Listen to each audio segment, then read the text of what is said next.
The elegant ballroom was filled with laughter, the glitter of champagne glasses, and the hum of whispered secrets. New York's elite had gathered at an exclusive soiree hosted in a penthouse overlooking the sparkling city. Lucas Marshall, the epitome of ruthless success and wealth, leaned against the bar, his gaze sweeping over the crowd with the air of a man who already knew he owned it all. Dressed in a custom suit that fit him as perfectly as the glint of superiority in his eyes, Lucas exuded confidence, his smirk bordering on arrogance as he greeted acquaintances with nods and shallow smiles. "Lucas, you look like you've already conquered the world tonight," said Jack Fairbanks, his closest friend and equally successful, though with a streak of mischief that often pushed boundaries. Lucas raised his glass. "Why settle for anything less, Jack?" Jack chuckled, but his eyes sparkled with a challenge. "You're so predictable, Lucas. Always going for what's already within reach. You never challenge yourself anymore." He leaned closer, his tone lowering. "When's the last time you did something unexpected?" Lucas raised an eyebrow, curious. "What are you getting at?" Jack's smirk deepened as he nodded toward the other side of the room, where a group of women stood, laughing. "I'll bet you $1 million that you can't do something truly out of character. Find a woman you'd never even consider, someone completely opposite of what you usually go for, and marry her." Lucas burst into laughter. "You're joking, right? You think I'd throw myself into marriage for a dare?" But Jack's gaze was steady, unfazed. "Afraid you can't handle it? It's just 6 months. All you have to do is stay married to her for 6 months. Consider it a test of your control. You're a man who prides himself on mastering any situation. So, what's the problems?" Lucas's eyes narrowed, the thrill of the challenge stirring something within him. Jack knew exactly how to bait him. 6 months with someone random? Someone someone you'd never choose in a million years. Jack interrupted smoothly. "In fact, I'll pick her." Lucas tilted his head, intrigued. "Fine," he said with a smirk. "But don't make this easy. Show me what you've got." Jack scanned the crowd and finally pointed toward a woman standing quietly near the edge of the gathering. She was Chloe Richards, a heavy-set woman with soft, wavy hair and plain attire that contrasted sharply with the sequin gowns around her. She was an ordinary attendee in an extravagant room, looking slightly uncomfortable but unbothered by her contrast to everyone else. Her calm self-assurance seemed to set her apart, a quality Lucas hadn't noticed until now. Jack grinned. "There's your match, Lucas. Let's see if you can charm a woman like her." Lucas examined her with a raised eyebrow, noting the absence of the usual traits he admired. "Her? Jack, you must be kidding.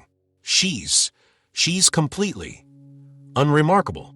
"Precisely," Jack replied, his gaze steady. "You want the money? Go over there, win her over, and marry her." Lucas swirled the remaining champagne in his glass thoughtfully, his gaze fixed on Chloe. The idea was absurd, and yet the lure of proving Jack wrong and the promise of $1 million prize was too tempting to ignore. He set down his glass. "Fine, Jack," he said, with a hint of mockery in his voice. "I'll take your ridiculous challenge. 6 months of marriage to a woman I wouldn't look at twice. Piece of cake." He strode toward Chloe, determined to show Jack and himself that there was nothing he couldn't control. As he approached, his confidence overshadowed any reservations, fully intent on winning this so-called challenge. But somewhere, buried beneath the thrill of the game, was a shadow of unease that Lucas chose to ignore, oblivious to the ways his life was about to change. The next morning, Lucas couldn't help but laugh at the memory of Jack's ridiculous bet. The idea of him, Lucas Marshall, suave and sought after, wooing a woman as mundane as Chloe Richards, it was ludicrous. And yet, the very absurdity of it amused him. Jack, of all people, knew Lucas never walked away from a challenge. With that in mind, Lucas headed to the small coffee shop in Greenwich Village where he'd learned Chloe often spent her mornings. It was a far cry from the polished cafes he frequented with their sleek minimalist decor and overpriced espresso shots. This place had an entirely different vibe, Faded posters on the walls, hand-painted chairs, and the faint smell of fresh pastries. The room was alive with chatter, laughter, and a warmth Lucas wasn't used to. Lucas scanned the room, his gaze finally landing on Chloe, seated near a window with a cup of coffee and a thick novel in her hands. She looked lost in her world, completely unaware of the chaos of the city outside. As he watched her, Lucas felt an unfamiliar pang, a strange unease, as if he were stepping into something that didn't quite belong to him. But, brushing it aside, he approached her table. "Excuse me, Miss Richards?" His voice was smooth, his expression impeccably polite, perfected from years of corporate deals and social mingling. Chloe looked up, surprised. For a moment, she just blinked, taking in the sight of Lucas Marshall, the man whose face often appeared in business magazines, a figure of towering confidence and wealth. She set her book down, studying him, her expression a mix of intrigue and skepticism. "Yes," she replied cautiously, her tone as unyielding as her gaze. "Do we know each other?" Lucas slid into the chair across from her without invitation. "Not yet. I'm Lucas. Lucas Marshall." Her eyebrows raised just slightly. "And what brings someone like you to a place like this, Mr. Marshall?" Lucas allowed himself a small smirk, enjoying the challenge in her voice. "A friend of mine mentioned this cafe," he lied smoothly, "and as it happens, mentioned you as well. Said you were an interesting person." Chloe crossed her arms, her brow furrowing. "Interesting, huh? I'm not sure what kind of circles you and your friends run in, Mr. Marshall, but I doubt I fit your criteria for interesting." Lucas let out a low chuckle. He was unused to being dismissed so quickly, and a part of him found it infuriating. Yet another part, the part that refused to back down, was fascinated. "Well, maybe I was curious to see if you'd prove me wrong," he said, his tone light, but his gaze steady. Chloe's lips twitched in the faintest hint of a smile. "Lucas, is it? All right, Lucas. Why don't you tell me what you're really doing here?" Lucas leaned back, studying her more closely. Chloe Richards wasn't what he'd call beautiful by his own narrow standards. Her face was round, her cheeks dotted with a few faint freckles, and her eyes, while sharp, held a depth he couldn't quite place. Her clothes were plain, a little oversized, and her nails were neatly kept but unpolished. Everything about her seemed to whisper simplicity, and yet her steady, unflinching gaze unsettled him more than he cared to admit. "Fine. I'm here because I find you intriguing," he said, deciding to lay on the charm. "You seem like the kind of person who doesn't bother with the noise of places like this. You were so absorbed in your book that it was almost refreshing. I appreciate people who know their own mind." Chloe laughed, a short, genuine sound that made Lucas tense, unprepared for the warmth of it. "You think I don't know the type, Lucas? I've seen men like you before. You're rich, successful, and used to people falling over themselves to impress you. But here you are, walking into a random cafe and striking up a conversation with someone you don't even know." She paused, her gaze searching his. "It makes me wonder, what exactly do you want?" The straightforwardness of her question threw Lucas off guard. He wasn't used to being challenged so directly. Normally, a line like that would have had women softening, leaning in, inviting him to impress them further. But Chloe sat back, eyes narrowed, waiting for him to explain himself with a patience that unnerved him. Lucas cleared his throat, trying to mask his discomfort with a chuckle. "Maybe I just thought it was time for something different," he said, evading the truth with practiced ease. "I wanted to know what a woman like you would think of a man like me." Chloe's eyebrow arched in an expression that seemed to say she'd heard it all before. "And what exactly is a woman like me, Lucas? Do you even know?" For a moment, Lucas was speechless, unprepared for the directness of her question. He felt a flash of frustration, but it only spurred him on. "You're independent," he said finally, his voice confident, though he was well aware she was dismantling his usual tactics. "You don't rely on others for validation, and you're clearly not interested in impressing anyone. Honestly, that's admirable." Chloe tilted her head, her gaze softening a fraction. "I suppose I'll take that as a compliment," she replied. Her tone was calm, unpretentious. "But I'm going to guess you're not used to compliments that go unanswered." Lucas found himself at a rare loss for words. Usually, he dictated the course of conversations, leading them exactly where he wanted. But Chloe was unpredictable, her responses disarming in their honesty. "So, Lucas, are you going to tell me what you're really after?" she asked, her voice steady and patient, the kind of patience that came from a lifetime of not rushing to meet others' expectations. Lucas forced a smile, concealing his rising frustration. "Maybe I just wanted a good conversation." "Is that so hard to believe?" She gave him a long, steady look, then shrugged. "Maybe. But I'll play along for now. We'll see what else you've got." He sensed her guard was still up, that she wasn't easily won, and a part of him itched to make her see in the way everyone else did, as the man who could charm anyone into anything. Yet there was something deeply unsettling about her resistance, an unwillingness that felt less like a game and more like a warning. As the minutes ticked by, their conversation continued, moving from casual small talk to unexpected moments of depth. Lucas learned that Chloe worked as a graphic designer at a small agency. She talked about her family with a warmth that surprised him, and her views on the world were refreshingly clear, void of pretension or the need to impress. When the conversation began to wind down, Lucas found himself caught off guard by her lack of interest in extending it. Chloe glanced at her watch, clearly ready to move on with her day. "Well, Lucas, thanks for the interesting morning," she said, standing up and gathering her things. Before she could leave, he blurted, "Have dinner with me tomorrow." Chloe's eyes narrowed slightly, as though trying to read his intentions. "Dinner? This isn't a game to you, is it?" Her voice was steady, but Lucas could feel the challenge in her words. "Absolutely not," he said, with a smile that felt far too natural to him. "Think of it as an opportunity to satisfy your curiosity." She paused, regarding him with a skeptical gaze, and finally shrugged. "All right, Lucas. One dinner. But if I sense even a hint of dishonesty, I'm out." "Deal." "Deal," Lucas replied, holding her gaze. As Chloe walked away, Lucas sat back, the initial thrill of the challenge returning. This woman was unlike anyone he'd ever met. Yet, the bet still simmered in his mind, a reminder of his purpose. As he watched her disappear through the cafe's doors, a smirk played at his lips. 6 months, he thought. 6 months would be nothing. But as he left the cafe, something nagged at him, a feeling he couldn't shake. For the first time in years, Lucas felt a faint tremor of doubt ripple through his carefully crafted arrogance.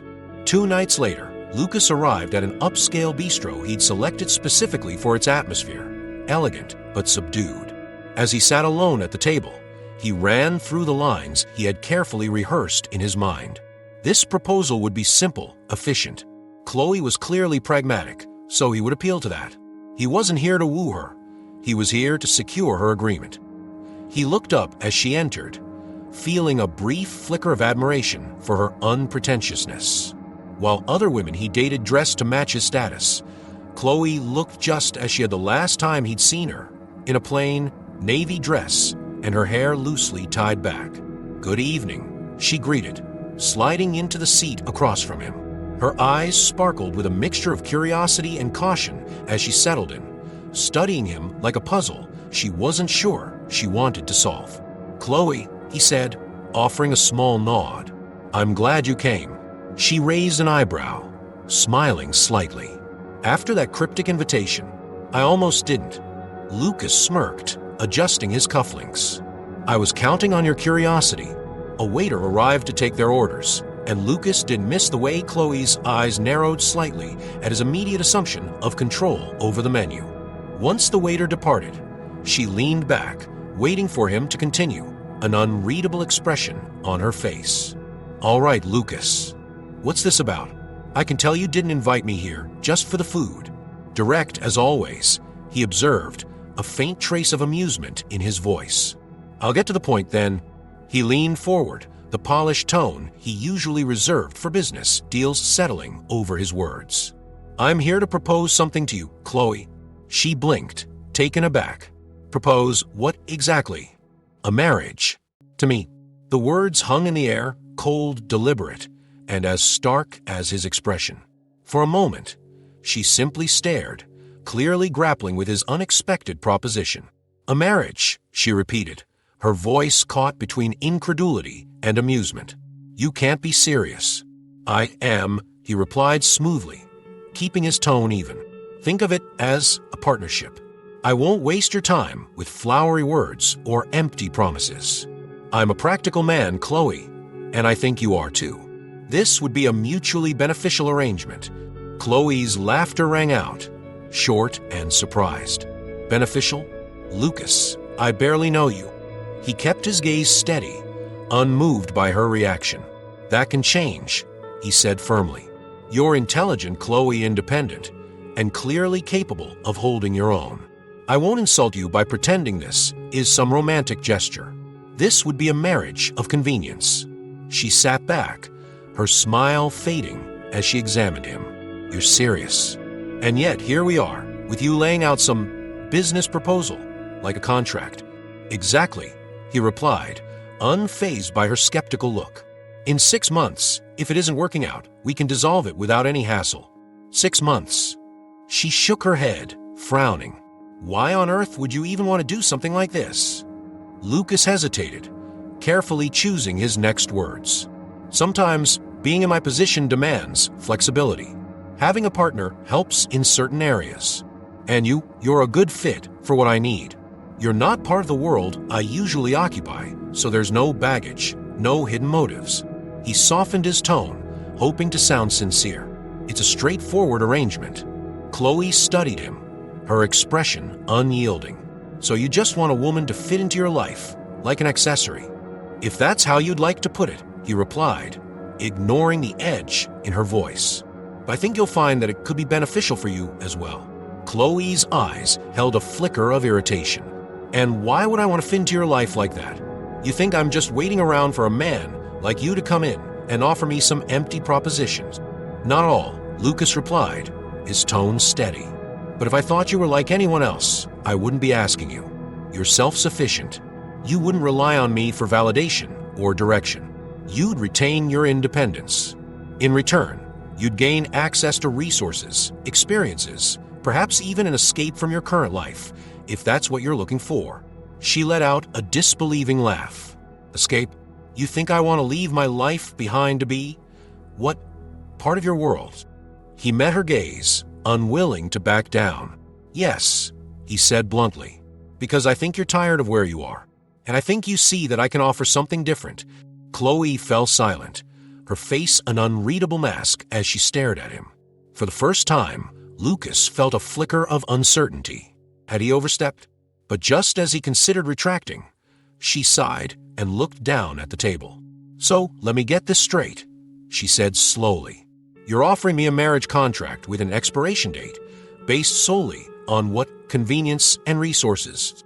Yes. Nothing more, nothing less. He didn't bother sugarcoating his words. I won't interfere in your personal life, and I won't expect you to change who you are, but we'll support each other as needed. And, of course, you'll be financially secure. She nodded, absorbing his words. Financially secure, she murmured, half to herself.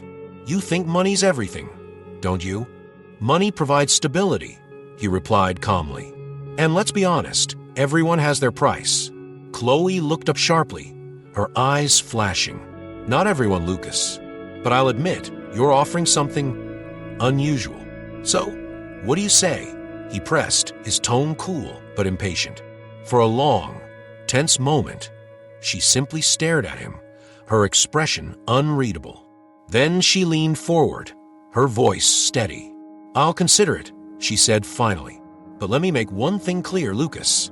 If I say yes, I won't be some puppet on a string. If I agree, it's on my terms. Understood, he replied, though he knew he would ultimately ensure his own rules took precedence. She gave a short nod, and then stood, surprising him with her decisiveness. I'll contact you with my decision. Without another word, Chloe turned and walked out of the bistro, leaving Lucas sitting alone. He watched her go, his smirk fading into a frown. For the first time in years, he felt the unusual thrill of a challenge he couldn't entirely predict. As the door closed behind her, he felt that faint, uncomfortable tremor again. But Lucas quickly shrugged off. This was, after all, just another game, a profitable one, and he fully intended to win. A brisk autumn wind swept through New York as Lucas and Chloe stood on the steps of the courthouse. There was no fanfare, no guests, just the chilly hum of city traffic and the dry, distant voice of a judge pronouncing them husband and wife. Chloe wore a plain navy dress, simple and understated, while Lucas looked every bit the part of the meticulous businessman in his tailored suit. He hadn't spared a thought for flowers, rings, or vows. They both signed the marriage certificate with the same detached efficiency one might use in sealing a business deal. When the judge finally declared, "You may kiss the bride," Lucas hesitated. He glanced at Chloe, who raised her eyebrows slightly, as if challenging him. Without a word, he leaned forward and brushed a quick, mechanical kiss against her cheek. The gesture felt more obligatory than celebratory, and Chloe's expression mirrored that sentiment, a mix of humor and resignation. The two walked down the steps in silence, merging with the ebb and flow of the bustling city. As they reached his car, Lucas motioned for her to get in. They drove in silence, neither one breaking the tense quiet between them until the towering gates of Lucas's estate appeared in the distance. Nestled in a private corner of the Hamptons, the sprawling mansion was a stark contrast to everything Chloe had ever known. Marble columns, sprawling gardens, glass walls that reflected the distant ocean, all carefully curated symbols of Lucas's success. As they entered, a line of household staff awaited them, each person standing with perfect posture, eyes lowered respectfully. Chloe took in the high ceilings, the grand staircase sweeping upward, the chandeliers casting soft light over imported marble floors. Everything about the house seemed calculated, arranged to project an image of power. But the sterility of it all hit her immediately. This wasn't a home. It was a fortress of status and wealth, and she felt its coldness seep into her skin. Lucas gestured with a stiff hand toward the foyer. "This will be your home now. If there's anything you need, just let Mrs. Hadley, the house manager, know." Mrs. Hadley, an older woman with silver hair neatly pinned back, stepped forward with a polite but guarded smile. "Welcome, Mrs. Marshall. It's a pleasure to have you here." "Thank you," Chloe replied, managing a small smile. She felt Mrs. Hadley's eyes linger on her for a brief moment, as if trying to gauge what kind of woman had become the new Mrs. Marshall. Lucas led Chloe through the rooms, each one grander and more lavish than the last. As he pointed out the guest rooms, the study, the sprawling dining room, she couldn't shake the overwhelming sense of detachment. Everything was meticulously chosen, from the muted gray walls to the marble floors, but there was no warmth, no indication of a life lived here. It was as if Lucas had arranged every room to match his image, immaculate and entirely uninviting. They finally reached the master bedroom. The space was massive, decorated with modern furnishings and floor-to-ceiling windows that looked out onto the ocean. Chloe noticed there was only one bed, a grand, four-poster draped in stark white linen. Lucas seemed to catch her hesitation and quickly cleared his throat. "This room is yours," he said, almost as if the words pained him. "I'll take one of the guest rooms down the hall." She turned to him, her expression calm but probing. "It's a big house, Lucas. I would have been fine anywhere. You didn't have to arrange all of this." He stiffened slightly, the professionalism in his gaze faltering. "It's part of the arrangement. This is what you signed up for," he replied, as if the luxury of the surroundings would justify the lack of affection between them. Chloe looked away, a faint, humorless smile playing on her lips. "Right," she murmured, "the arrangement." Over the next few days, Chloe became acquainted with her new life. She wandered through this state like a visitor, her movements tentative, as though she might disturb the careful balance of its pristine order. She met the small household staff, who treated her with polite indifference, clearly accustomed to Lucas's authoritative presence. Mrs. Hadley seemed to be the only one who showed any warmth, greeting her each morning and explaining the routines of the house. At breakfast on the third morning, Lucas joined her, a faint smile on his face as he took a seat across the long mahogany table. The expanse between them seemed absurd. They could barely hear each other without raising their voices. "So, how are you finding everything?" he asked, his tone businesslike. Chloe sipped her coffee, her gaze steady. "It's different from what I'm used to," she replied diplomatically, "but I don't think you expected otherwise." Lucas shrugged, unfazed by her pointed tone. "You'll get used to it. The staff is here to make things easier for you. You won't have to lift a finger." She bit back a retort instead, folding her hands in her lap. "Lucas, do you think you're impressing me with all this? The house, the staff, the endless display of wealth." He looked taken aback for a moment, a flicker of surprise breaking through his composed demeanor. "It's the life I lead, Chloe," he replied evenly. "And now, it's yours too." "Is that supposed to be comforting?" she asked quietly, her tone steady but cutting. Lucas leaned forward, his gaze hardening. "I'm offering you security, comfort, things most people can only dream of. I thought that was what you wanted." Chloe met his stare, unflinching. "I may not have everything you have, Lucas, but I don't need this to feel secure." She gestured to the vastness around them. "This is your life, not mine. I accepted this because I thought there would be something of value here, something meaningful." He scoffed, leaning back with a smirk. "Meaningful? Chloe, you and I both know this is a practical arrangement. Don't expect sentiment where it doesn't exist." For a moment, silence stretched between them, the weight of his words settling in the cold space. Chloe's gaze softened slightly, but it held a resilience that Lucas found both irritating and admirable. "Well," she said, standing up and brushing imaginary crumbs from her dress, "I suppose you're right. No point expecting anything more than what we agreed upon." Lucas watched her leave, a sense of disquiet creeping into his chest as her words echoed in his mind. Chloe wasn't like anyone he dealt with before. She didn't seem affected by his wealth or his charm, or more accurately, his carefully crafted version of it. Instead, she had a quiet strength, an independence that made her difficult to control. And yet, despite himself, he found that very quality intriguing, even if he didn't fully understand why. As Chloe continued to settle into her new environment, she noticed the reactions of the staff whenever she pushed back against Lucas's authority. Mrs. Hadley would sometimes give her an approving nod, or one of the gardeners would shoot her a quick, supportive glance. These small gestures gave her a sense of solidarity, of humanity in a world that seemed built to stifle it. Days turned into weeks, and though Lucas tried to impress her with lavish gifts, a designer wardrobe, a car, jewelry that sparkled with a cold brilliance, Chloe refused to be swayed. She accepted them with polite thanks, but left most of them untouched, tucked away in a corner of her room.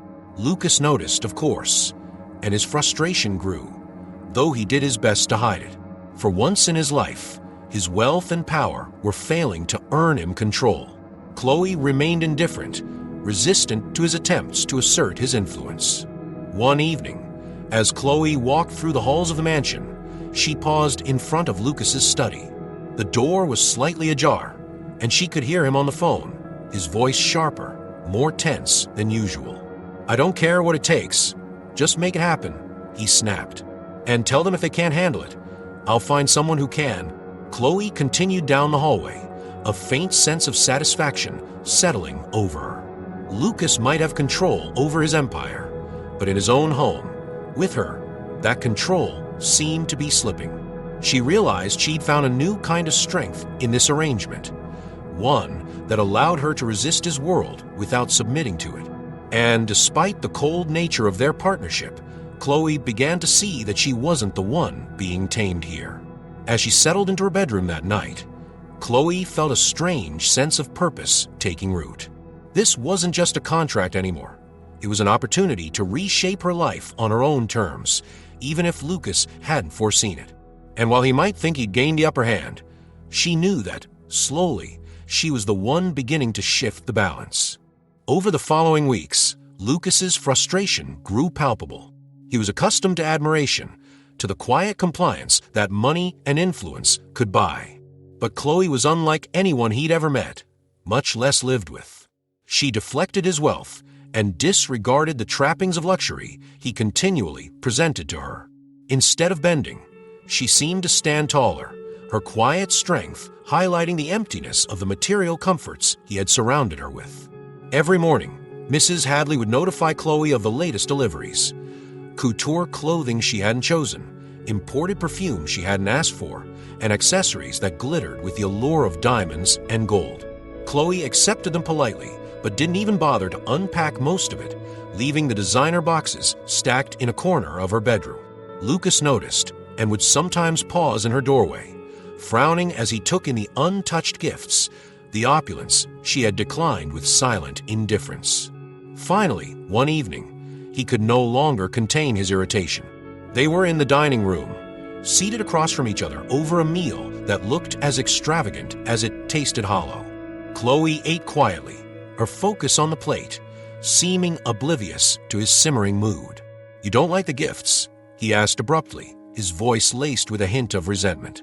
Chloe glanced up, her expression calm, but there was a glimmer of amusement in her eyes. "It's not that I don't like them," she replied. "They're just unnecessary.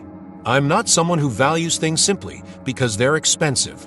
Lucas's jaw tightened, and he leaned forward, placing his silverware down with exaggerated care. "So, what do you value, Chloe? Because I assumed, given your circumstances, you'd appreciate what I'm offering." She held his gaze, unfazed by his intensity. "Lucas, I'm grateful, but you're wrong if you think gifts are going to buy anything more than my tolerance of this situation. I agreed to this marriage for reasons beyond material gain. I don't need jewelry or expensive clothes to be secure." "Then, why did you agree?" His voice was sharper now, more direct. Lucas rarely asked questions he didn't already know the answers to, but Chloe had become an enigma to him, a challenge he hadn't anticipated. Her refusal to yield unnerved him in ways he couldn't quite place.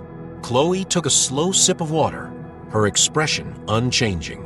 "You're a powerful man, Lucas, but power doesn't mean as much as you think it does." I agreed, because I thought we could have mutual respect.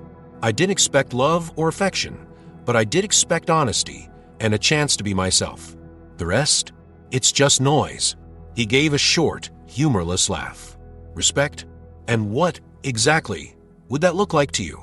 "For starters, don't try to control me with things," she replied, her tone steady but firm. "I don't respond to manipulation." A silence stretched between them, charged and heavy. The glint in her eye, the subtle defiance in her posture, it all added to the frustration simmering within him. Chloe was no accessory, no trophy, and she was making it painfully clear that he could not shape her into one. In the following days, Lucas's attempts to maintain control became more overt. He imposed small but deliberate rules, a dinner schedule, specific times for outings, and even limits on when she could leave the house without notifying him. It was his way of reasserting himself, of showing her that this was his world, and she was simply a part of it. But Chloe resisted with quiet, unrelenting defiance. She broke his rules subtly, slipping out to explore the town without informing him, returning later than expected with no apology. And whenever he confronted her, she'd listen to his reprimands with an almost serene calm, as though his attempts to dominate were little more than background noise. Their conflicts did not go unnoticed by the staff. Mrs. Hadley, who had worked for Lucas's family for years, began to watch Chloe with a mixture of admiration and concern.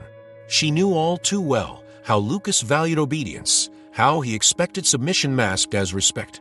And yet, Chloe's steady resilience was something none of them had anticipated. To the staff, she was beginning to appear less as the passive new Mrs. Marshall and more as a force to be reckoned with in her own right. One afternoon, Mrs. Hadley found Chloe sitting in the garden, her face softened by the late sunlight as she gazed out over the sprawling grounds. Mrs. Hadley approached, hesitating for a moment before speaking. "You know, Mrs. Marshall," she said gently. "You're not like anyone who's ever lived here before." Chloe turned, smiling faintly. "I'm aware. And please, call me Chloe." The older woman's face softened with a look that seemed to carry both sympathy and pride. "Well, Chloe," she said carefully, "it's refreshing to see someone who isn't afraid to be themselves, even in a place like this." Chloe nodded thoughtfully, her gaze drifting back to the horizon. "Thank you, Mrs. Hadley. I didn't come here to fit into Lucas's mold. I don't know if he realizes that yet, but I hope he does." Mrs. Hadley hesitated, glancing over her shoulder to ensure they were alone. "He's not used to resistance," she said quietly. "And maybe he needs it." Chloe turned back to her, surprise flickering in her eyes. She hadn't expected the house manager to sympathize with her. For a brief moment, she felt a glimmer of solidarity, a reminder that even within Lucas's world, there were allies. As Chloe returned to the house that evening, she felt a renewed sense of purpose. She had come here on her own terms, and she would remain here in the same way. Lucas could try all he wanted to impose his rules, but she would continue to meet his control with calm, unbreakable resolve. It was a quiet rebellion, but with each passing day, Chloe felt her own strength growing, undeterred by Lucas's attempts to mold her. And though he refused to admit it, Lucas was beginning to feel the weight of her resistance, too, a resistance that made him question just how much control he truly had in his own home. Another tense dinner passed in silence. Chloe had long since grown used to Lucas's habit of sitting across the vast table from her, as though any physical proximity might expose the frail foundation of their marriage. As the meal wound down, Lucas placed his fork down with deliberate care, his gaze lingering on her with a cold curiosity. "Are you ever going to tell me why you really agreed to this?" he asked abruptly. Chloe raised an eyebrow, taken aback by his directness, but a hint of defiance flashed in her eyes. "I thought we'd covered that. You've been in my home, ignoring my generosity, defying my rules, and yet you stay." He leaned forward, his voice laced with suspicion.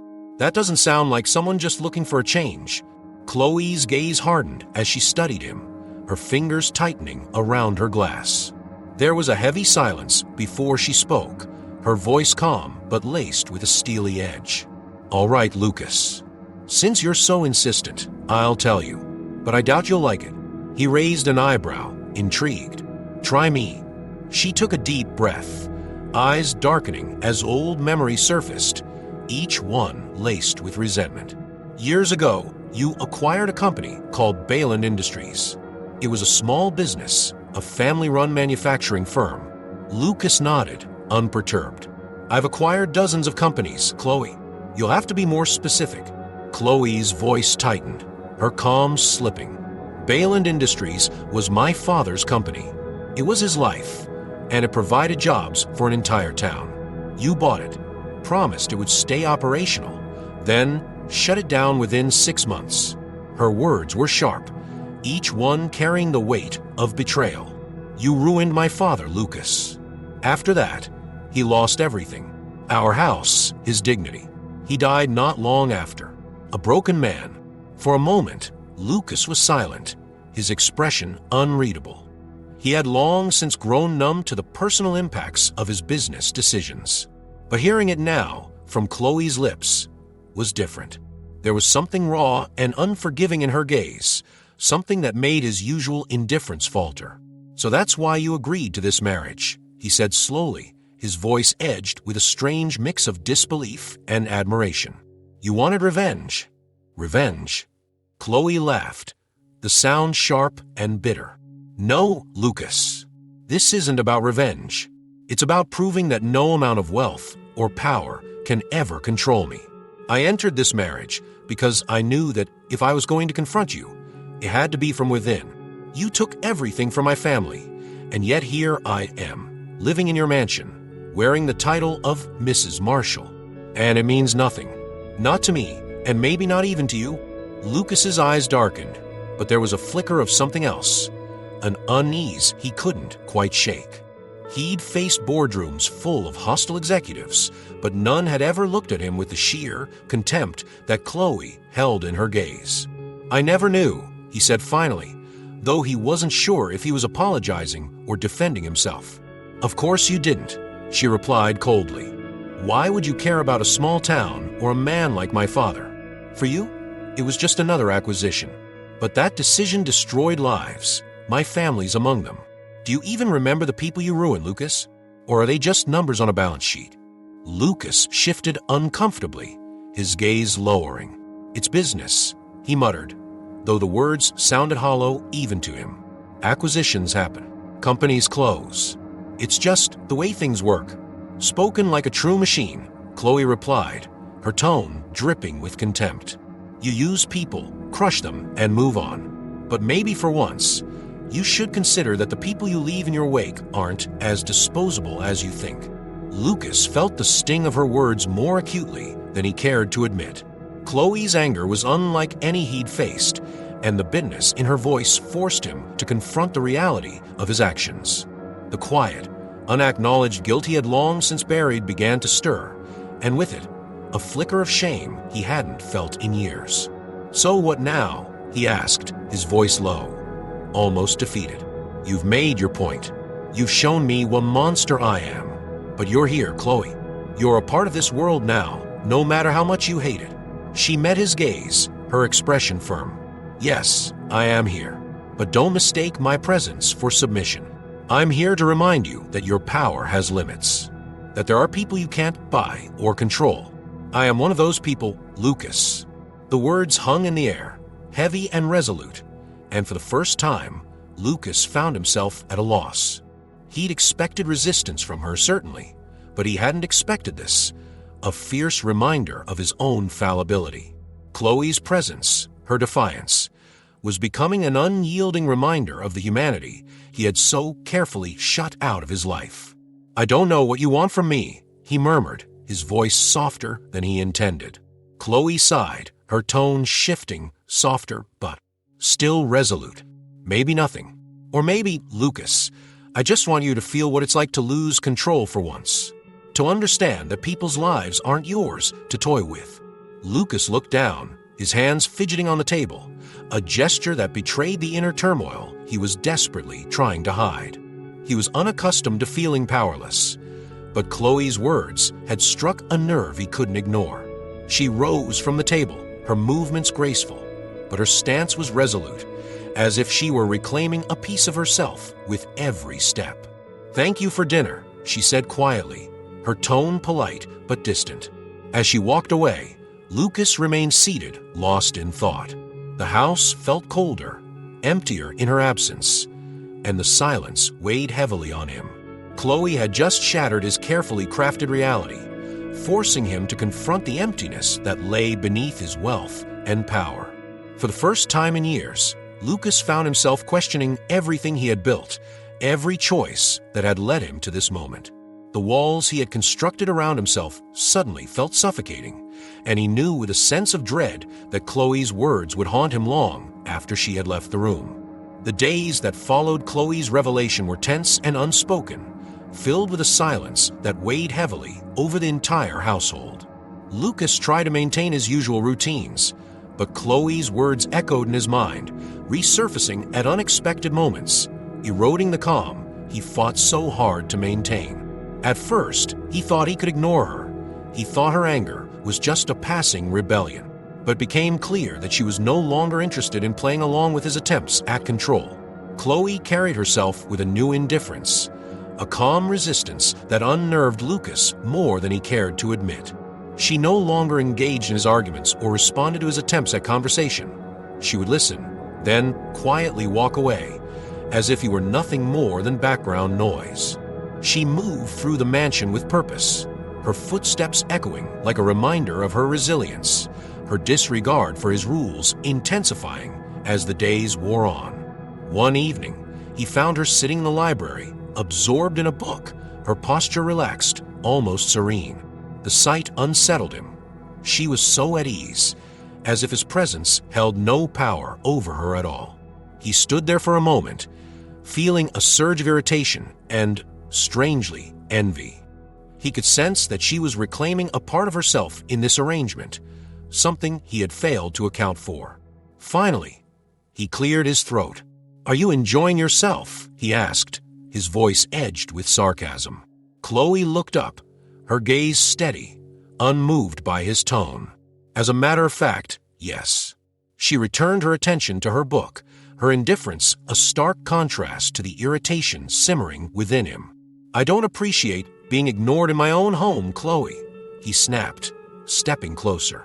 She closed her book with a calm deliberateness, then looked up at him with a faint, almost pitying smile.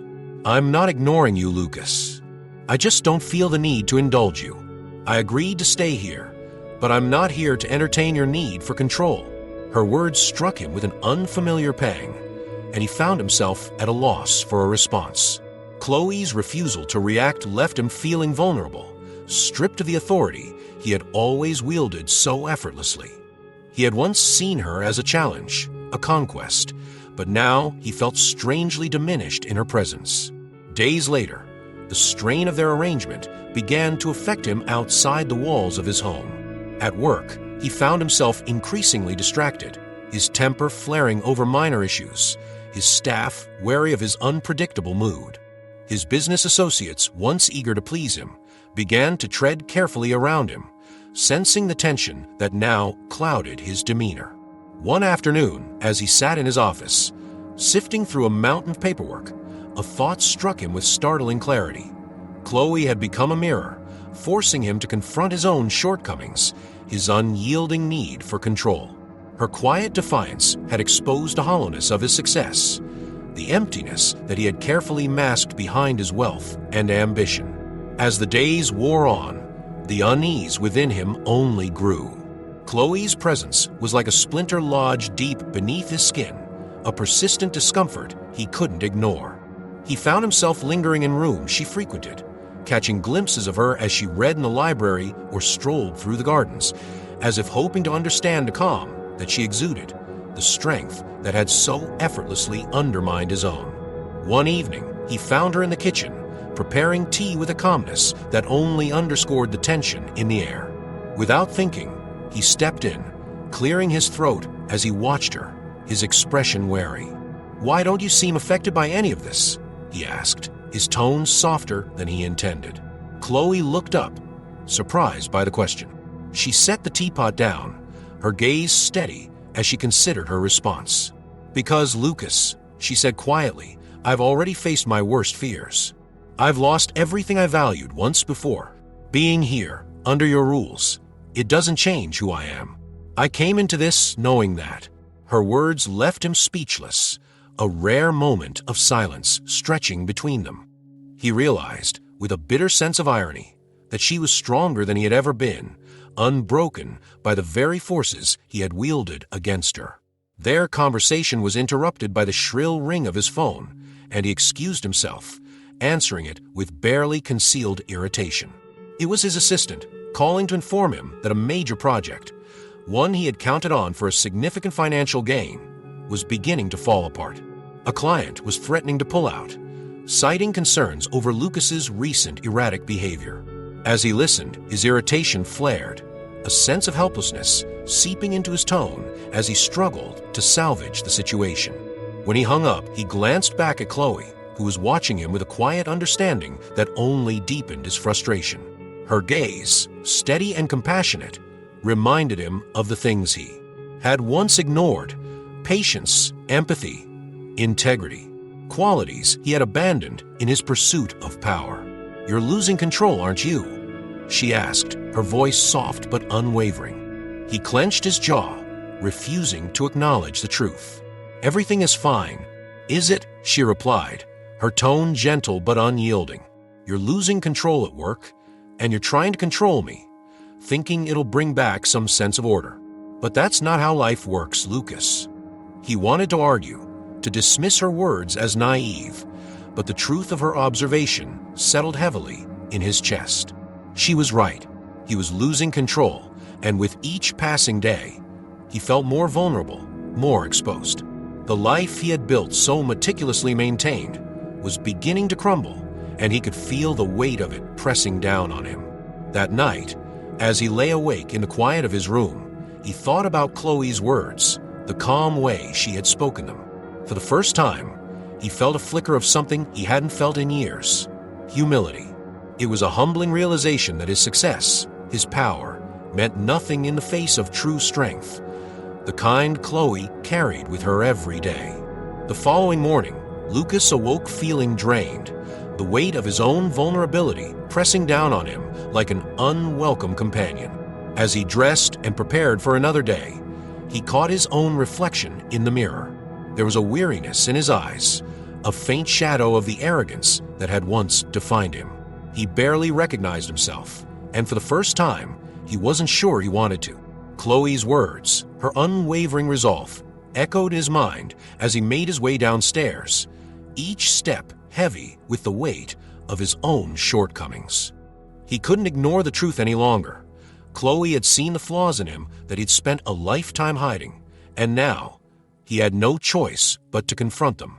As he reached the bottom of the stairs, he caught sight of her in the foyer, her expression calm and unguarded, her presence a reminder of everything he had lost and everything he still had to learn. And for the first time, Lucas felt the faintest stirrings of change, a reluctant acknowledgement that perhaps, just perhaps, he wasn't as invincible as he had once believed. In the days that followed, Lucas found himself more disoriented than ever. He no longer recognized his own life. His routines felt hollow, his ambitions as brittle as the fragile control he had fought to maintain. The revelation of his past actions toward Chloe's family had begun to chip away at the carefully crafted image he held of himself. And Chloe's unwavering strength only highlighted his own vulnerability, exposing the emptiness behind his drive for success. One evening, he found her in the study, her gaze fixed on a framed painting that hung above the fireplace. The flickering fire cast shadows across her face, and Lucas felt a pang of something unfamiliar, a strange, aching curiosity, a desire to know her beyond the walls she had so expertly erected. As he stepped inside, she turned, her expression unreadable. For a moment, they simply looked at each other, the silence between them heavy, thick with unspoken words. "Chloe," he began, his voice tentative, softer than his usual confident tone. "Why did you really agree to this marriage? Was it just to confront me about your father?" She hesitated, a flicker of pain crossing her face before she quickly masked it. But as she opened her mouth to respond, something in her expression shifted. Her walls, usually so impenetrable, seemed to lower, if only by a fraction. "It was more than just my father," she said, her voice barely above a whisper. "When you closed Balin Industries, you didn't just take away his livelihood. You took away our stability, our sense of belonging. My father, he never recovered from that loss, and neither did I." Lucas felt a knot form in his chest, the weight of her words pressing down on him like a physical burden. He had taken pride in his ability to secure his empire, yet he had never paused to consider the human cost. Chloe's gaze turned distant, her eyes reflecting a pain that ran deeper than he could have imagined. "But was more than that, Lucas," she continued, her voice trembling slightly. "It wasn't just about the money or the job losses. She hesitated, a deep breath punctuating the tension between them. "I lost something precious during that time." Her words hung in the air, and for a moment, she seemed to be wrestling with herself, as if deciding whether to share a part of her past that she had buried for too long. Lucas took a step closer, his voice gentler than it had ever been. "What did you lose, Chloe?" She looked away, her shoulders tensing, as though the memory itself weighed on her. "After you closed the company, my father fell into depression. We lost our home, our savings. The stress, it became unbearable. I was pregnant, Lucas. I didn't tell anyone because I wanted it to be a surprise, a glimmer of hope for my family." Her voice broke slightly, but she pressed on, her tone now raw, stripped of the calm indifference she had once maintained. "But the stress, the uncertainty, it was too much. I lost the baby." A silence fell, deeper than any Lucas had ever experienced. Her confession cut through him, leaving him frozen, the magnitude of his actions settling heavily on his shoulders. He couldn't find the words, couldn't summon the usual defenses that he had always relied on. All he could do was stare at her, feeling an ache he couldn't explain, a chasm that seemed to open between the person he was and the person he thought himself to be. "Chloe," he murmured, his voice thick with an unfamiliar emotion, one he could only identify as remorse. "I didn't know. I never thought." "Of course you didn't," she said, cutting him off, her voice sharp but filled with a quiet, exhausted sadness. "You don't have to think about the people who suffer from your decisions. You just sign papers, make deals, and move on. But those decisions, Lucas, they ripple. They ruin lives." He opened his mouth, searching for something to say, anything that could bridge the rift between them. But he realized with a sinking feeling that there was nothing he could say, no apology grand enough to erase the pain he had caused her. "I'm so sorry, Chloe," he whispered, the words barely audible, but genuine. She looked at him, her gaze softened by the smallest glimmer of understanding. "It's too late for apologies, Lucas," she replied, her voice gentle but firm. "I didn't tell you this to make you feel guilty. I told you because you needed to understand. You've spent your whole life chasing power, success, control, but you've never seen the cost." Her words lingered, resonating deeply within him, shattering the last remnants of his arrogance. For the first time, he understood the true extent of his actions, the damage he had inflicted without a second thought. And as he looked at Chloe, he realized that his wealth, his power, they meant nothing if they had come at the expense of others' lives, others' dreams. Chloe turned, walking toward the door, but as she reached it, she paused, glancing back at him. Her expression was softened, almost vulnerable, and for a moment, Lucas thought he saw the faintest trace of forgiveness in her eyes. "I don't expect you to change overnight," she said quietly. "But maybe now you'll start to see that power and respect aren't the same thing. Respect is earned, Lucas, and it's earned by more than money." With that, she left him standing alone in the dimly lit study, his mind reeling with the weight of her words, her confession, her strength. He sank into a chair, his head in his hands, the silence around him pressing in like a physical force. Chloe's story had exposed a part of himself he had long ignored, and now, for the first time, he felt the emptiness of his own existence with a clarity that left him shaken. That night, Lucas lay awake, the memories of his past decisions unfolding before him like scenes from a nightmare. He saw the faces of those he had hurt, the lives he had upended without a second thought, and he understood, with a painful certainty, that he could no longer live as he had before. The next morning, he resolved to begin making amends. He didn't know if he could ever earn Chloe's forgiveness, but he would try. He would start by facing the consequences of his choices, by reaching out to those he had wronged, by building something meaningful for once in his life. And perhaps someday, he would be able to look at Chloe and know that he had finally become a man worthy of the respect he had always craved, but had never truly understood. The days following Chloe's confession were marked by a silence Lucas had never known. It wasn't the quiet of empty rooms or the stillness of his mansion. It was something deeper, a silence within him, a sense of loss that left him raw and exposed, as though a veil had been ripped away from his eyes. Chloe had carried her pain with a quiet dignity, refusing to yield to bitterness, and Lucas was beginning to realize just how small he was in comparison. For the first time, his wealth and power seemed as inconsequential as dust. He had built his empire on ambition and ruthless efficiency, but he'd never seen the weight of what that had cost others or himself. One morning, Lucas sat alone in his office at home, staring at his reflection in the wide glass windows. The view of the sprawling estate outside, with its carefully manicured gardens and fountains, seemed a mockery now, a symbol of the hollow life he had so meticulously crafted.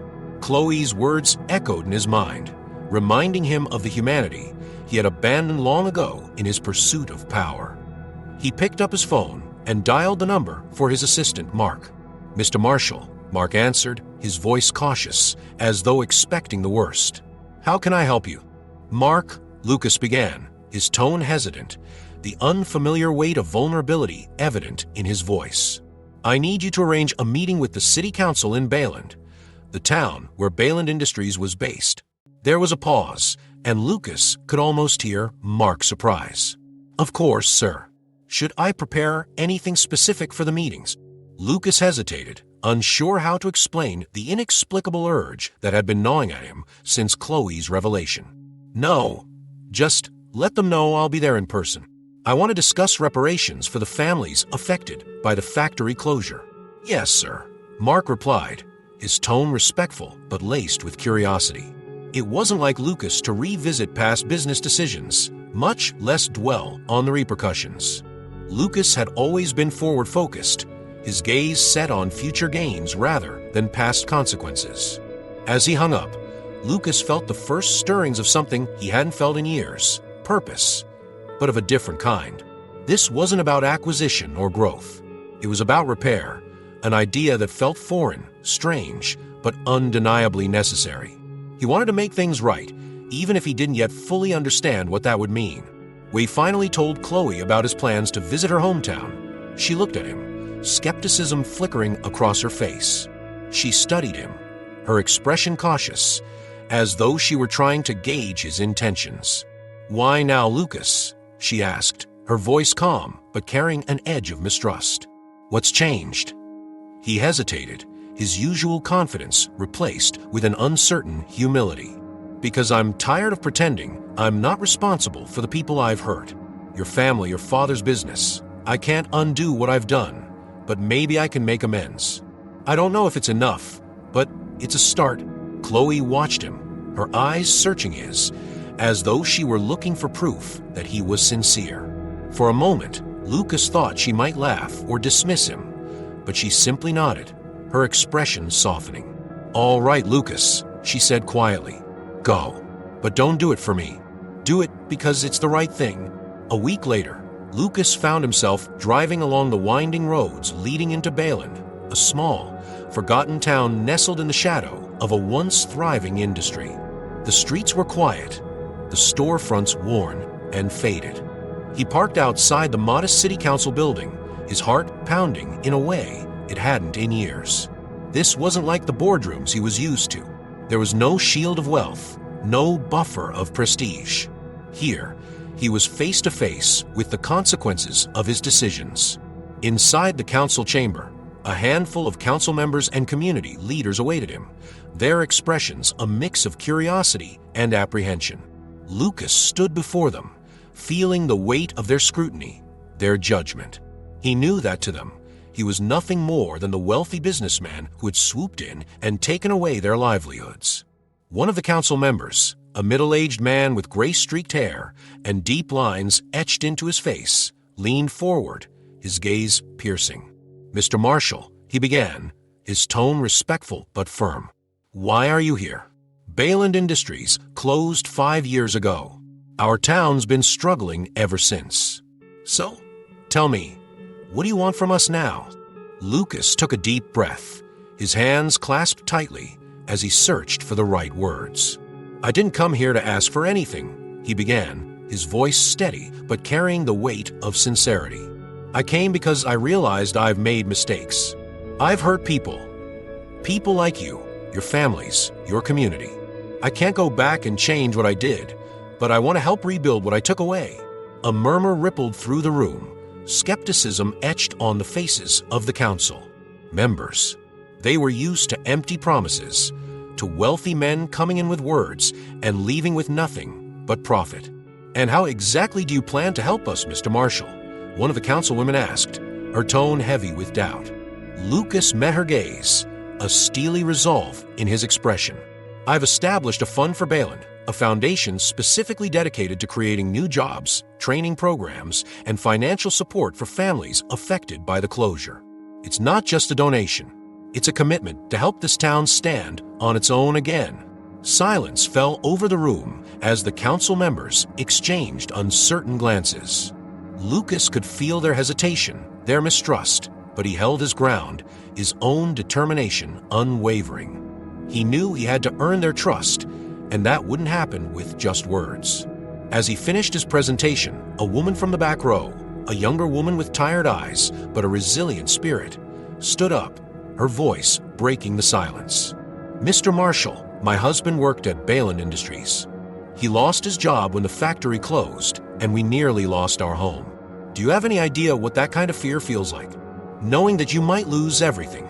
Lucas's throat tightened, the weight of her question pressing down on him. He nodded slowly, his gaze sincere. "No, I don't. But I'm here because I want to help change that for you and your family. It's not much, but it's a start." The woman held his gaze for a long moment, her expression softening ever so slightly. She nodded, sitting down with a sigh that carried both exhaustion and cautious hope.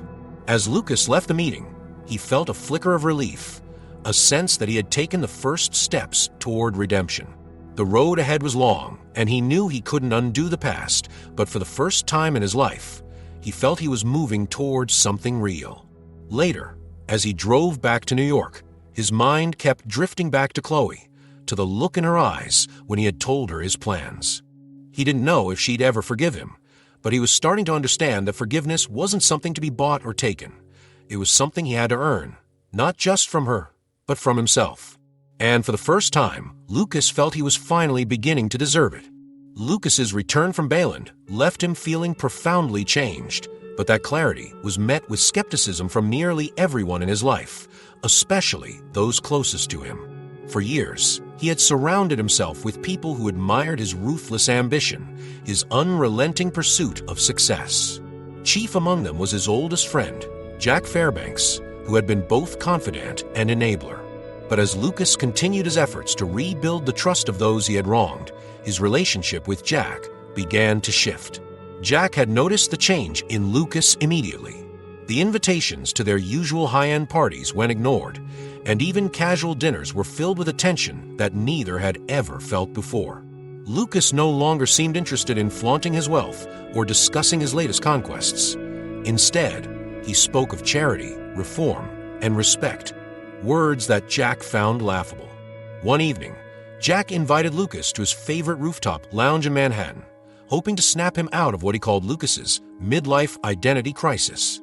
The city lights stretched out in a glittering panorama below, casting a glow over the well-dressed crowd, the scene a perfect backdrop for the elite life Lucas had once embraced so willingly. But as he stood beside Jack, nursing a drink he barely tasted, Lucas felt the pull of that world slipping away. "What's going on with you, man?" Jack asked, a mocking smile tugging at his lips. "Don't tell me you're still hung up on that charity act. I mean, Balin." He laughed, shaking his head. "You really think some sad town in the middle of nowhere deserves a slice of your empire?" Lucas clenched his jaw, his hand tightening around his glass.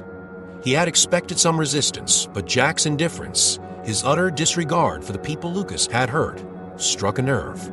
"It's not a charity act, Jack," he replied evenly, his tone steely. "It's called responsibility. Maybe you wouldn't understand that." Jack's laughter faded, his expression hardening. "Responsibility? Since when have you cared about responsibility? Come on, Lucas. This isn't you. What happened to the guy who knew how to close a deal, who didn't let feelings get in the way of success?" Lucas's gaze turned cold. "Maybe that's the problem, Jack.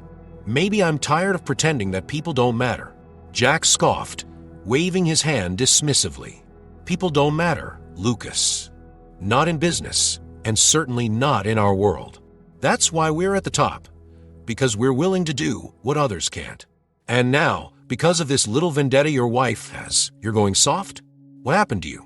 Hearing Chloe's name spoken with such disdain ignited a simmering anger in Lucas, one he hadn't felt in years.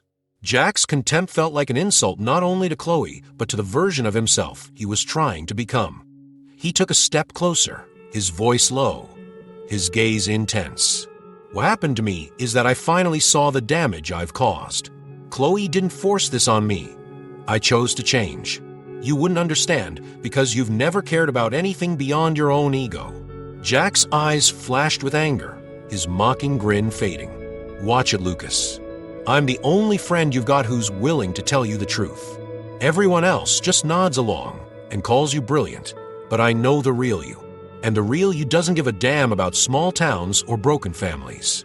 You're Lucas Marshall, the man who built an empire without breaking a sweat. Don't forget that. Lucas took a slow breath, feeling the weight of Jack's words. Once, they might have resonated with him, flattered him even. But now they felt empty, hollow, a reminder of the man he no longer wanted to be. Maybe that's who I was, he replied quietly. But that's not who I am now. Jack shook his head, disbelief etched into his face. You're throwing it all away. For what? Some woman who doesn't even love you. The jab hit its mark, but Lucas didn't flinch. He looked Jack straight in the eye, his gaze unwavering. Chloe doesn't have to love me, but she respects herself, and that's more than I can say for most people in our world, including you. If you can't accept who I'm becoming, maybe you're right. You don't know me anymore. Jack stared at him, the silence between them crackling with tension. For a moment, Lucas thought he saw a flicker of regret in his friend's eyes, a brief hesitation. But it vanished just as quickly, replaced by a smirk of disdain. Fine, Lucas, Jack sneered. Go ahead, play the saint. But don't come crawling back when you realize people like us don't change. You'll see one day, you'll wake up and remember who you really are. Without another word, Jack turned and strode away, leaving Lucas alone on the rooftop, the distant hum of the city filling the void. As Lucas watched him disappear into the crowd, a weight lifted from his chest, a strange sense of freedom he hadn't anticipated. He had spent years thinking Jack's approval mattered, that the two of them shared a bond unbreakable by any amount of success or ambition. But now he saw that their connection had been built on the wrong foundation, a foundation of arrogance, selfishness, and blind ambition. Jack represented the man Lucas was trying to leave behind, and tonight had shown him just how far he had come.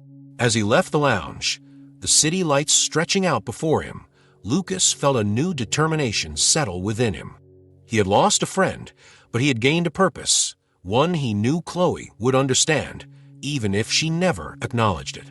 The realization filled him with a strange kind of peace, a sense that he was finally breaking free from the prison of his own creation.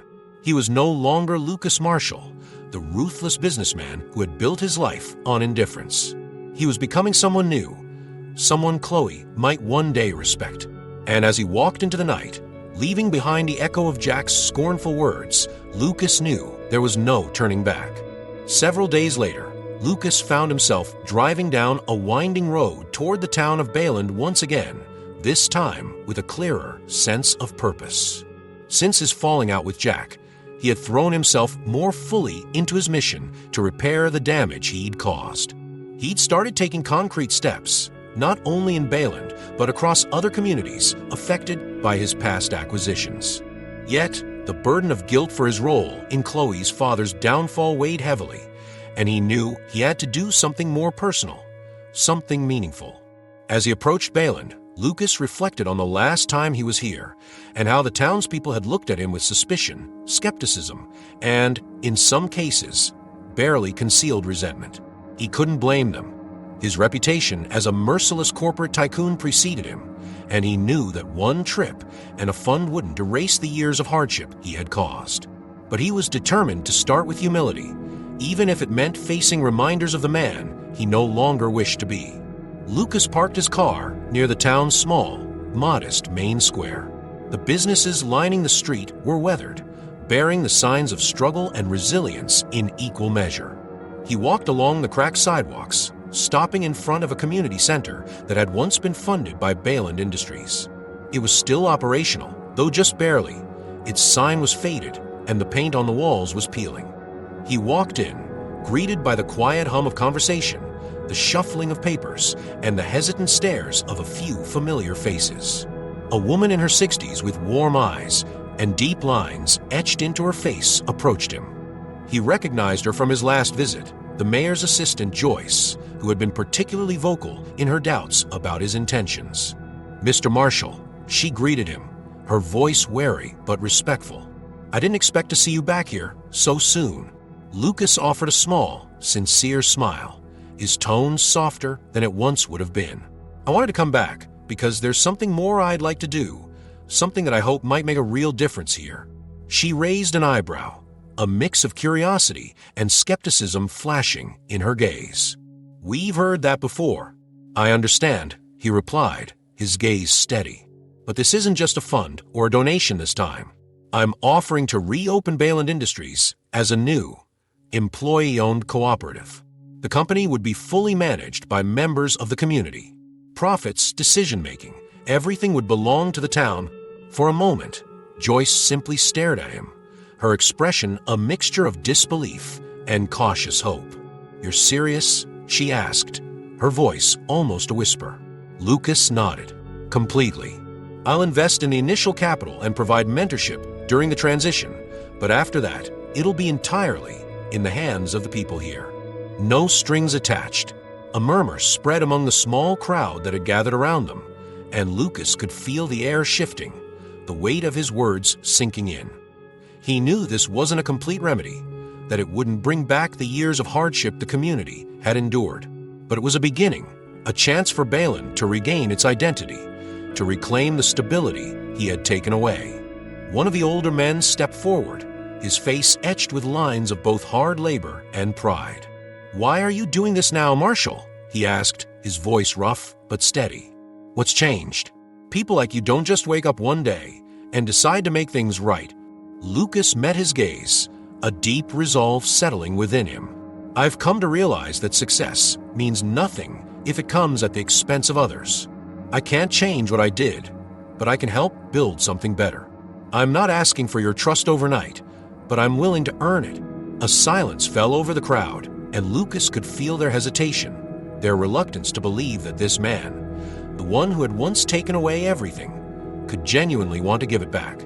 But as the moments passed, a few nods and murmurs of agreement began to ripple through the room. For the first time, Lucas felt a sliver of acceptance, a tentative shift from distrust to cautious optimism. After the meeting, as he prepared to leave, Joyce approached him once more, her expression softened. "It's a good idea, Lucas," she said quietly, her voice carrying an unexpected warmth. "The town has been broken for so long. Maybe this will help us heal." Lucas nodded, feeling an odd mix of relief and humility. "I hope it will, and I'll be back as often as I need to be to make sure it does." On the drive back, Lucas felt a sense of purpose, a clarity that had eluded him for years. He'd finally done something that felt meaningful, something that wasn't about profit margins or market shares, but about people, the very people he had once disregarded. He realized, with a sense of quiet pride, that he wanted to be part of the recovery, not just as a benefactor, but as a man willing to rebuild from the ground up. As he pulled into his driveway that evening, he saw Chloe standing in the front garden, tending to a row of roses she had recently planted. She looked up as he parked, her expression guarded but curious. "You're back," she said, her tone even. He nodded, stepping out of the car and approaching her. "I went to Bayland," he said, his voice quiet, as if he were confessing something long overdue. Chloe paused, her gaze softening ever so slightly. And I'm reopening the factory," he replied, "but this time as a cooperative, owned by the people in the town." For a moment, Chloe simply looked at him, her expression unreadable. Then, with a slow nod, she glanced down, running her fingers along the edge of a rose petal. "That's a good start, Lucas." The words were simple, but coming from Chloe, they felt like a small victory, a step toward the redemption he hadn't thought possible. He took a deep breath, feeling a weight lift, the beginnings of forgiveness woven into her quiet acceptance. "Thank you, Chloe," he murmured, his voice filled with a depth he hadn't known was within him. She looked up, meeting his gaze with a faint, almost imperceptible smile. "Actions speak louder than words, Lucas. Keep going." And as he stood there, the night settling softly around them, Lucas knew he would do exactly that. For the first time, he had something worth fighting for, something that wasn't just about himself. He wanted to build a life he could be proud of, a life Chloe might one day respect, and maybe, in time, come to trust. Lucas's efforts in Balin sparked a quiet shift in his relationship with Chloe. Though she hadn't spoken openly of forgiveness, there was a new openness between them, a tentative truce that felt both fragile and hopeful. Lucas began to confide in her, sharing the progress of the cooperative project and his plans for further reparative work. Though her responses remained cautious, Chloe listened, sometimes offering suggestions, other times simply watching him with an unreadable expression. For Lucas, it was enough. But as Lucas's transformation deepened, it caught the attention of someone who wanted nothing more than to see him fail: Jack Fairbanks. Jack, still seething from their confrontation, felt betrayed and infuriated by Lucas's change of heart. The image of his oldest friend kneeling to the whims of a woman he had once dismissed as a mere bet felt like an insult to everything they had built together. Determined to prove Lucas's change was nothing more than a phase, Jack decided to disrupt the fragile peace Lucas had started to build with Chloe. One afternoon, as Chloe walked down a quiet New York street on her way back from a small art supply shop, she spotted Jack leaning casually against a lamppost, a smug smile curling his lips. "Chloe Richards," he greeted her smoothly, stepping forward. "You're a hard woman to find." Chloe eyed him warily, her grip on her shopping bag tightening. She hadn't had much contact with Jack beyond social events or gatherings, and his sudden appearance filled her with an uneasy feeling. "Jack," she replied, her voice cautious. "What do you want?" He chuckled, a hint of disdain in his voice. "Oh, nothing much. Just wanted to congratulate you on the role you've played in Lucas's, let's call it his awakening." His tone was edged with sarcasm, and Chloe could feel the layers of resentment beneath his words. "What's that supposed to mean?" she asked, her gaze steady. "Come on, Chloe," he sneered, his eyes narrowing. "You really think Lucas is doing all this out of the goodness of his heart? Opening a cooperative, groveling to the townsfolk? He's been a shark his whole life, and suddenly he's got a conscience. Don't kid yourself. This isn't who he is." Chloe's expression remained impassive, though Jack's words struck a nerve. "People can change, Jack," she replied evenly. "Lucas is trying to make amends." Jack let out a hollow laugh. "Oh, is he? And did he mention why he chose you, of all people?" A faint chill crept into Chloe's chest, but she held his gaze. "If you have something to say, Jack, just say it." "Gladly," he replied, stepping closer, his tone dripping with malice. "You're here because of a bet, Chloe. A simple wager. Lucas married you because I challenged him to pick someone beneath his standards and keep up the act for 6 months. $1 million was on the line. You were just convenient." The world seemed to tilt beneath Chloe's feet. She stared at Jack, his words sinking in like icy daggers. Every part of her wanted to deny it, to brush it off as a cruel joke. But deep down, a sickening realization began to take hold. The way Lucas had approached her, the cold practicality of his proposal, the indifferent detachment in the early days of their marriage, it all made terrible, perfect sense. Jack's smirk grew as he saw the disbelief and hurt flicker across her face. "You think he's changed?" he continued, his voice mocking. "People like Lucas don't change. They pretend. You were a game to him, Chloe, a way to show me he could pull off whatever he wanted. But I guess the game got a little too real, huh?" Chloe's hands trembled, her grip tightening on her bag until her knuckles turned white. She fought to keep her expression steady, not wanting to give Jack the satisfaction of seeing her break. "And you came here just to tell me that?" she asked, her voice barely above a whisper. "Someone had to," he replied, shrugging as though it were nothing. "I thought you should know what kind of man you're really dealing with. He may have charmed you with his reformed act, but don't let yourself be fooled. Lucas Marshall doesn't do anything that doesn't serve his own interests." Chloe felt as if the ground had vanished from beneath her, the world closing in around her in a dizzying spiral. But she refused to let Jack see her pain. She held her head high, brushing past him without another word, her chest tightening as she fought to keep her composure. Once she was alone, Chloe sank onto a bench, her mind racing. She thought of all the moments she and Lucas had shared, The confessions, the quiet evenings, his attempts at redemption. Was it all lie? Had he been manipulating her from a start, just to prove he could? But then she remembered his words from just the night before, when he had told her about his latest work in Bayland. He'd been vulnerable, earnest in a way that didn't feel like an act. The sincerity in his voice, the way he had looked at her, it all seemed genuine, didn't it? Conflicted and hurt, Chloe returned home that evening, her mind heavy with doubt and anger. Lucas was in his office, focused on a stack of papers when she entered, her expression tense. "Chloe," he greeted her, a soft smile crossing his face as he stood. But as he saw the look in her eyes, his smile faded. "What's wrong?" She took a deep breath, forcing herself to stay calm. "I ran into Jack today," she said, her voice sharp, edged with accusation. He told me about your bet, about how I was just challenged you. Is it true?" Lucas's face paled, his expression shifting from confusion to horror. He opened his mouth to respond, but the words seemed to catch in his throat. "Is it true?" she repeated, her voice cracking, the pain in her eyes unmistakable. Lucas took a step forward, his expression filled with regret. "Chloe, please let me explain. Yes, it started as a bet, but it's not what it seems now. I didn't." "Stop," she interrupted, her voice trembling. "You lied to me. This whole time, you let me believe you'd changed, that what we had was real. And now I find out I was just some conquest to you." Lucas's shoulders sagged, his gaze pleading. "Chloe, I know I hurt you, but it was never supposed to turn out like this. I never meant for it to go so far. You changed me. That wasn't part of the bet."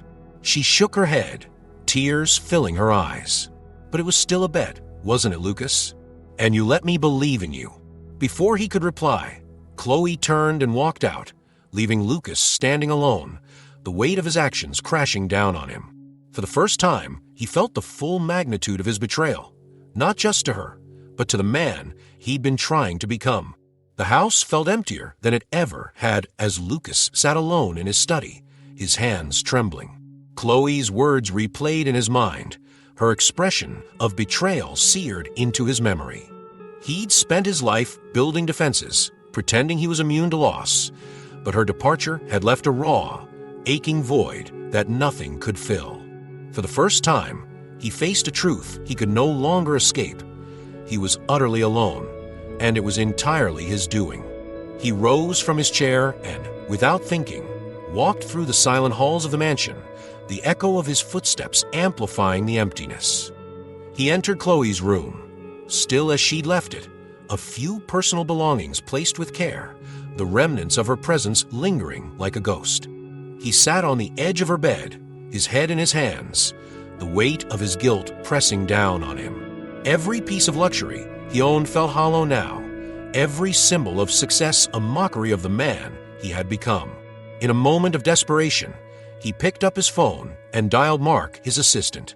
"Mr. Marshall," Mark answered, his tone professional, though laced with worry. Lucas's recent changes hadn't gone unnoticed. "Sell part of the company," Lucas said, his voice strained. There was a stunned silence on the other end. "Sir, you want to sell Marshall Corp?" "Yes," Lucas replied, a determination he hadn't felt in years resonating in his voice. "I need the money for something important. I wanted to go directly to Bayland to fund the cooperative, the housing projects, everything we promised and more. This isn't just a donation, Mark. It's everything I can give." "Understood," Mark replied, the surprise in his voice tempered by a newfound respect. "I'll handle it immediately." As he hung up, Lucas felt a faint sense of relief, a feeling that he was, at last, doing something right. But he knew that giving up his wealth, even his status, wasn't enough. If he wanted Chloe to believe in him again, he would have to face her with nothing but the truth, stripped of the masks he had worn for so long. Over the following days, Lucas immersed himself in the process of dismantling the very empire he had built. He gave up shares, closed deals, and redirected his wealth toward Bayland's projects. Every decision felt like a small piece of his old self crumbling away, leaving room for something real, something honest. Once the arrangements were complete, He sat down to write a letter to Chloe, knowing words might be his only chance at reaching her now. Chloe, I can't imagine how much I've hurt you, and I won't try to justify what I did. I began this journey with selfishness and arrogance, thinking I could win you, as though love or respect were things to be conquered. When I accepted that ridiculous bet, I didn't understand what I was risking. Your trust, your dignity, your love. I see that now, and I'm ashamed. I know I'm the last person you'd want to hear from, but please let me say this. You changed me in ways I never thought possible. You showed me my own humanity when I had long since abandoned it. In the last few days, I've sold much of what I owned. The money is going to Bayland to rebuild the town I helped destroy. I've stepped down from my position, so my influence can no longer harm the lives I've touched. I have no idea what comes next, but for the first time, I'm not afraid. I don't expect you to forgive me, but I needed you to know that I am trying, truly trying, to be the man you deserve. If you can't accept me back, I'll understand, but know that I'll spend the rest of my life trying to be worthy of what I lost. Thank you for showing me what real strength looks like. For that, I'll be forever grateful. Lucas, after sealing the letter, Lucas took a deep breath, feeling the weight of his choices settle over him. He had taken the first steps toward real change, even if he had lost everything he had once thought defined him. In that moment, stripped of all his wealth and power, he felt a strange peace. He drove to Chloe's modest apartment, slipping the letter under her door, and walked away without looking back, knowing the outcome was beyond his control. Days passed in a quiet, aching stillness for Lucas. He poured himself into Bayland's projects, overseeing the cooperative and meeting with families, fully immersing himself in the town's recovery. Yet every moment away from Chloe felt like an open wound, a reminder of the life he had once taken for granted. He lived each day in a state of suspended hope, waiting, though he barely dared to believe she would respond. Then, one evening, as he returned home after another long day in Bayland, he found Chloe standing at his doorstep. She looked different, calmer, more assured, and as she met his gaze, he felt his heart pound, a painful mix of joy and apprehension. He held his breath, afraid that if he spoke, if he moved, she might turn and leave. "Chloe," he murmured, his voice raw with emotion. "I read your letter," she replied, her tone steady but soft. Her eyes searched his, looking for answers, for truth. "Is it all true? Everything you wrote?" "Yes," he said, his voice breaking. "Every word. I've spent my life building walls, controlling everything around me, and in the process, I lost everything that mattered. You showed me what was real, Chloe, and I destroyed it because I was afraid. I don't deserve your forgiveness, but I need you to know that I'm trying to be a better man." Chloe's expression softened, and she took a small step forward. "I never wanted you to tear down your life, Lucas. I only wanted you to see it differently. I see that now," he replied, his gaze steady. "But I needed to do this. I needed to lose everything to understand what I had with you, what I lost." A long silence passed between them, heavy with unspoken feelings. Chloe looked down, her expression thoughtful. "I don't know if I can ever forget what happened," she whispered. "The hurt runs deep." Lucas nodded, his face filled with regret. "I understand," he replied. "If I've done too much damage, if you walk away now, I won't blame you. I want your happiness, even if it's not with me." Her gaze softened, and for the first time, she let her own walls drop just a little. "I've seen the changes, Lucas. I saw the difference in Bayland, the way the townspeople talk about you now. I know this isn't a trick or another game. You've worked hard to make amends, but I'm not ready to simply go back to the way things were." "I understand," he said, his voice thick. "But if there's a chance, a small one, that I could earn back your trust, I'll take it. However long it takes, however much I have to do, I'll be here." Chloe looked away, taking a deep breath. The cool evening air stirred, the leaves rustling softly around them. When she turned back to him, there was a glimmer of hope in her eyes, cautious but real. "I don't know what the future holds, Lucas," she said slowly, "but I think We can start with friendship, with honesty. A faint smile broke across Lucas's face, a mixture of relief and gratitude flooding through him. I'll take that, Chloe. I'll take whatever you're willing to give. They stood together in silence, and for the first time, the quiet felt comforting, filled with possibility rather than fear. It was a fragile beginning, but it was a beginning nonetheless, a second chance that Lucas had never dared to hope for. Would you like to come in? He asked softly, gesturing toward the door. Chloe hesitated, then nodded. Yes, she replied, a faint smile touching her lips. I think I would. As they stepped inside, Lucas felt a spark of warmth begin to replace the cold emptiness that had haunted him. He knew that the road ahead was uncertain, that he would have to earn her trust every day, brick by brick. But he was ready to try, to build a life founded on respect, honesty, and maybe one day love. And for the first time, Lucas felt that he was no longer bound by the man he used to be. With Chloe by his side, he was free to become the man he had always hoped he could be. In the weeks that followed, Lucas and Chloe's tentative friendship began to grow into something real, something delicate yet resilient. Their conversations flowed with an honesty neither had known before, each word building a new foundation, one of mutual respect and shared purpose.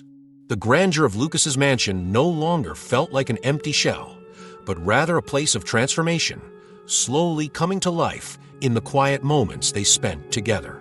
One evening, Lucas invited Chloe to a modest dinner on the back terrace. The air was warm, the garden lush and fragrant with the early blooms of summer.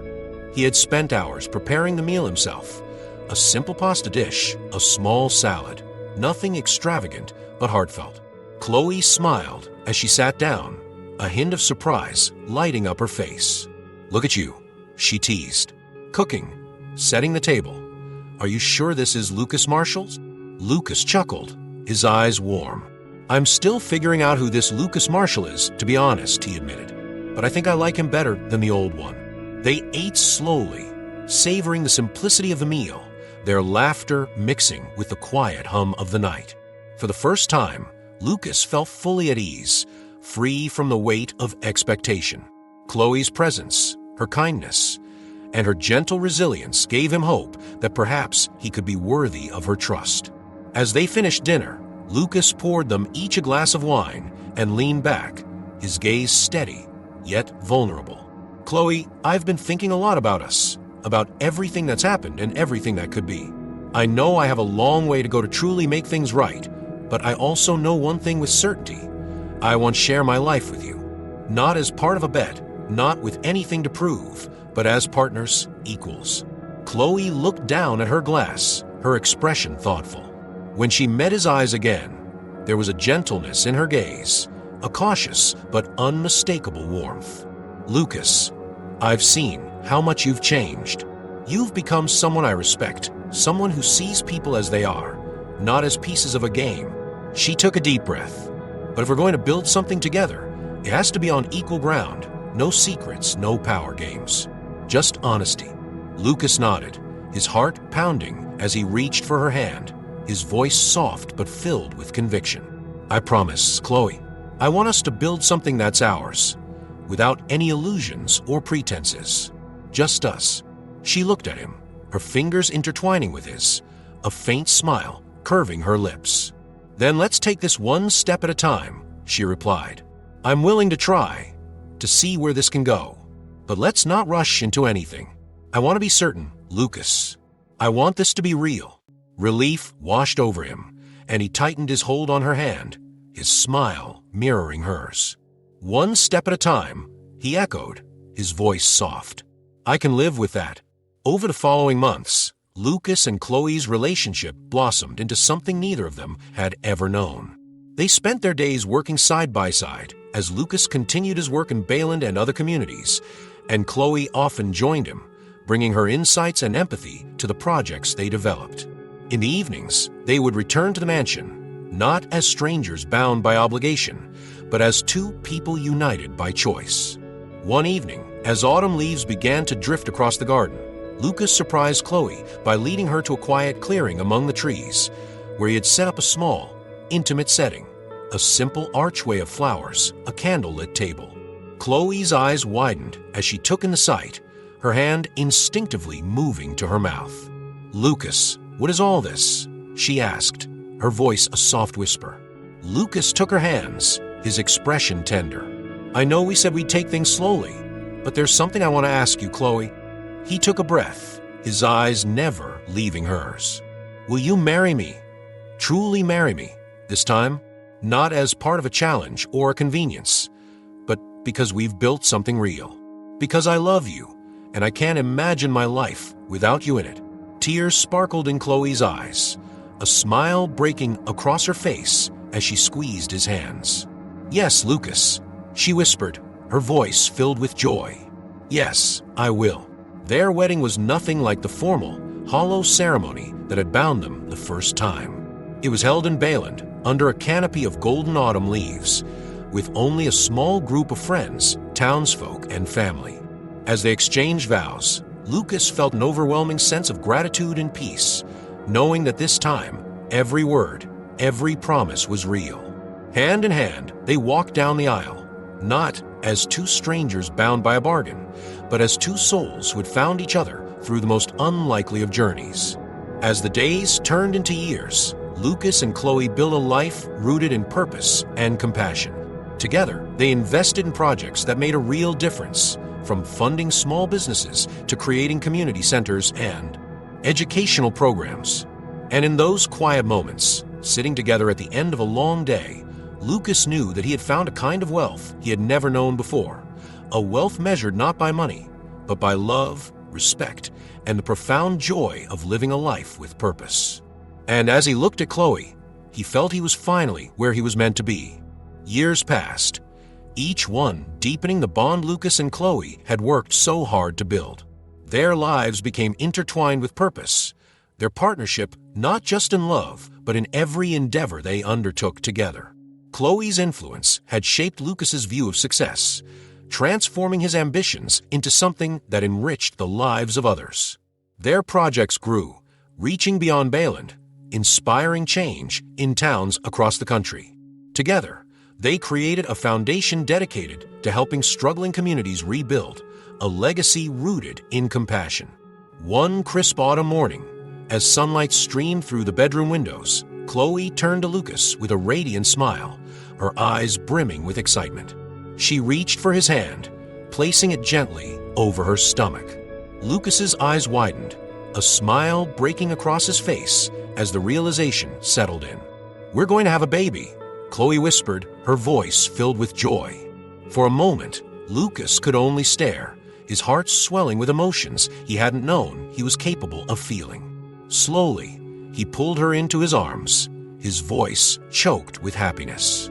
"A family," he murmured, his gaze soft and filled with wonder. I never imagined something so perfect could happen to us." The news brought a new sense of purpose and warmth to their lives. Lucas threw himself into his work with renewed vigor, determined to create a legacy that his child would one day be proud of. He and Chloe spent quiet evenings together, imagining the future they would build for their growing family. A future built not on power or wealth, but on the values they had come to cherish: love, resilience, and kindness. As Chloe's pregnancy progressed, they hosted a modest gathering at their home, inviting friends, family, and members of the communities they had helped. The house was filled with laughter and joy, the kind of warmth Lucas had once believed impossible within the walls of his mansion. It was a life he had never dreamed of, one where he was surrounded by people who loved him not for his success, but for the person he had become. One evening, as the celebration dwindled and the last guests departed, Lucas and Chloe found themselves alone in the garden, beneath a sky full of stars. Chloe leaned against him, her hand resting over her growing belly, her head nestled on his shoulder. They stood in comfortable silence, each lost in the quiet contentment of the moment. Lucas turned to her, a gentle smile on his face. "You know," he murmured, "I spent so much of my life chasing things I thought mattered. Money, power, control. But none of it ever made me feel the way I do when I'm with you. You've shown me what it means to truly live." Chloe looked up at him, a her eyes filled with love. "And you've shown me that people can change, Lucas. That even most broken parts of us can be healed. I wouldn't be here, building this life, without you." They stood together, watching the stars, their hands intertwined as they reflected on the journey that had brought them here. The pain, the betrayal, the transformation, it had all been part of a story they had written together, a story that had reshaped them both. The mansion, once a symbol of cold ambition, had become a home filled with warmth, love, and the promise of a new beginning. Months later, on a bright spring morning, their child was born, a little girl with her mother's eyes and her father's quiet determination. Lucas held her in his arms, a sense of awe filling him as he looked down at her tiny face. In her, he saw both the weight of his past and the hope of a future he could finally embrace without regret. With Chloe by his side, Lucas devoted himself to being the father and husband he had once thought himself incapable of becoming. He continued his work in their foundation, bringing Chloe's vision of community support and education to life, ensuring that every project carried the values they had fought so hard to uphold. Together, they traveled to the places they had touched through their foundation, watching the seeds of their efforts bloom in communities that had once been forgotten. And as the years passed, Lucas's pride in his achievements was no longer tied to his own success, but to the impact they had on the lives of others. Lucas and Chloe's love grew with each passing year, a quiet, enduring strength that carried them through every challenge they faced. They raised their daughter in a home where wealth was measured not by material success, but by the kindness they shared with those around them. And as they grew older, Lucas knew that the life they had built together was far richer than any empire he could have imagined. On their last evening in Bayland, many years later, Lucas and Chloe sat together on a small hill overlooking the town, the sun setting in a blaze of orange and pink across the sky. Their daughter played nearby, laughing with friends, her spirit as bright and free as the life they had worked so hard to give. As they watched her, Lucas reached for Chloe's hand, his heart full. "Thank you," he said softly, "for everything, for believing in me when I couldn't believe in myself, for teaching me what love really is." Chloe smiled, resting her head on his shoulder. "We built this together, Lucas, and it's more beautiful than anything I could have imagined." They sat together in the fading light, watching the town they had once saved and the family they had built. And as the stars began to appear in the evening sky, Lucas knew that he had finally found his place in a life rooted in love, purpose, and the quiet, enduring joy of a future shared with those he loved.